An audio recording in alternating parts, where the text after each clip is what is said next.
welcome to this fifth in the series of readings from A Walk in the Wood, Meditations on Mindfulness with a Bear Named Pooh. And so we're happy to be able to offer these readings in a time of a lot of stress to help you develop some mindfulness, kindness, and the idea is to be more calm, more clear, and more caring. So this story is about Pooh and Piglet. It's called You Have Everything You Need. One of the primary principles of the mindfulness tradition is that the true nature of human beings is basic goodness, the simple appreciation of being alive. It is a perspective of richness and wholeness, that nothing in our fundamental being is flawed or missing. Mindfulness helps us recognize basic goodness as our own nature and to develop unconditional confidence. So let's see how Pooh helps Piglet do that.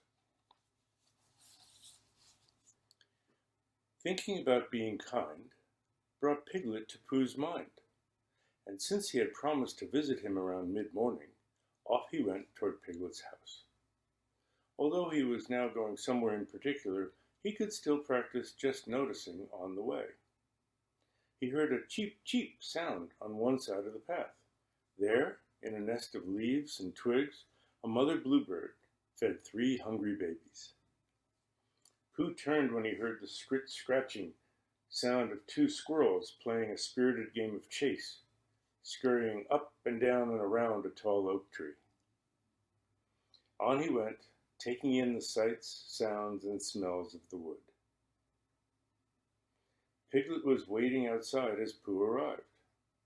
Whenever the two met, they liked to play the welcome game of here and now. "What time is it?" asked Pooh. "It's now," squeaked Piglet. "My favorite time," said Pooh. "And where are we?" asked Pooh. "We're here," squealed Piglet. "My favorite place," said Pooh. "Here and now." "What are you doing today?" asked Piglet. "It's more like what I'm not doing," Pooh answered. "Oh, I see," said Piglet, although he didn't really. "Then what are you not doing today?" "I'm aimless wandering," he said, "just noticing what's here and now as I go on the way to nowhere in particular. Care to join me?"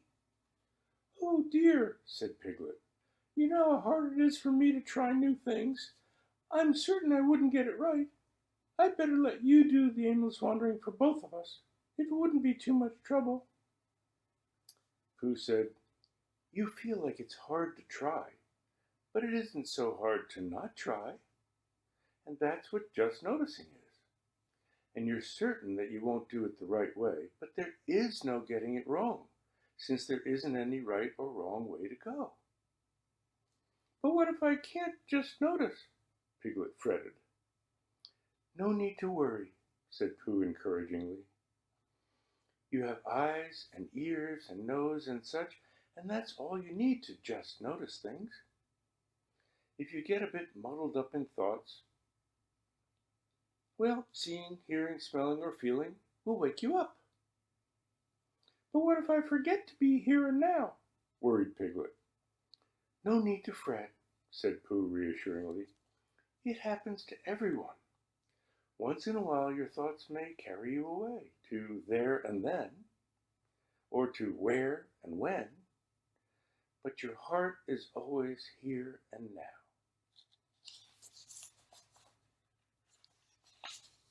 So Piglet, you have everything already inside you. All that you need to just notice, to be here and now, and to wander aimlessly along, and be happy. And Pooh made up a little encouraging poem on the spot. "Oh, Piglet, you can do it. There's really nothing to it.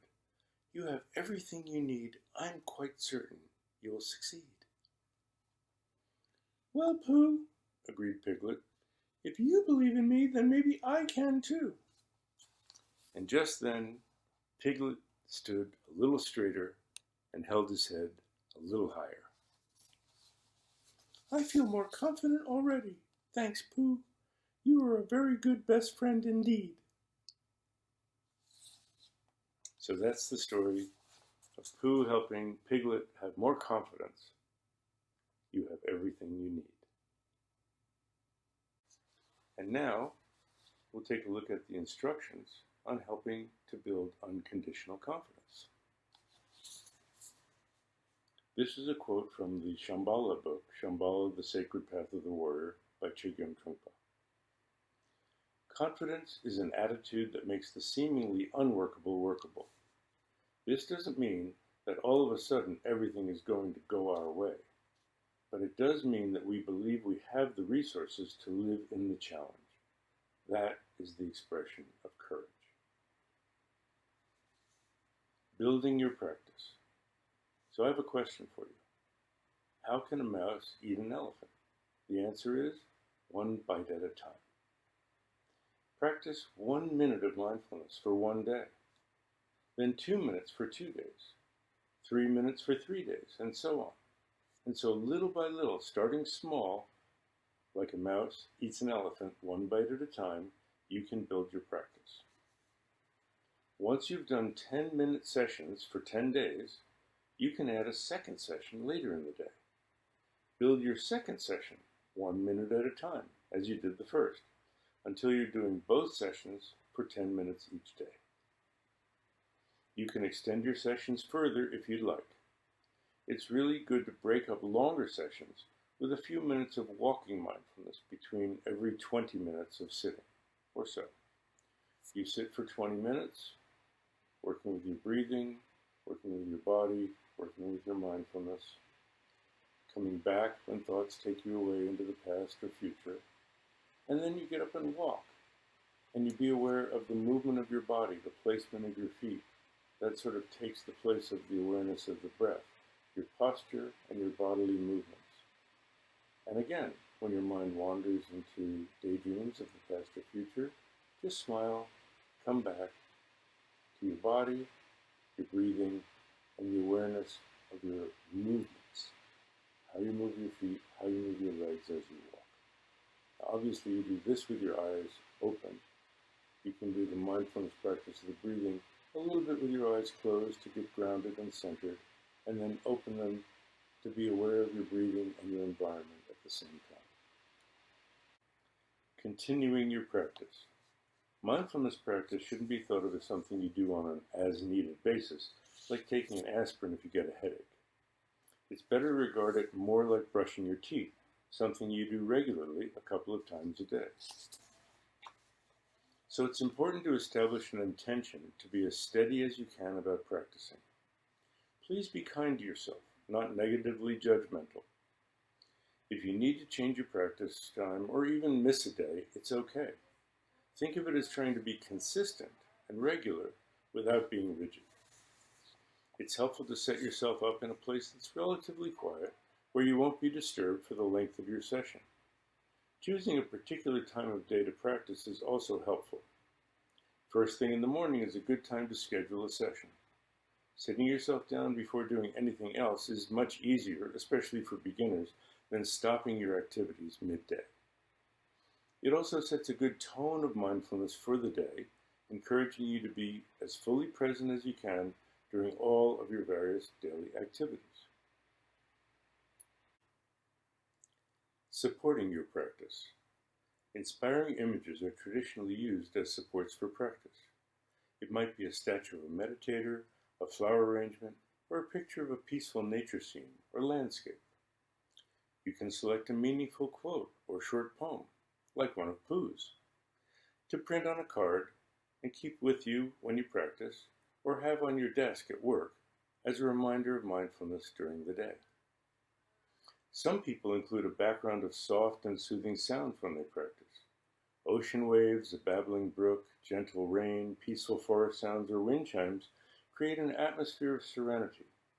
Certain scents can be calming, like those of fragrant flowers, essential oils, or mild incense.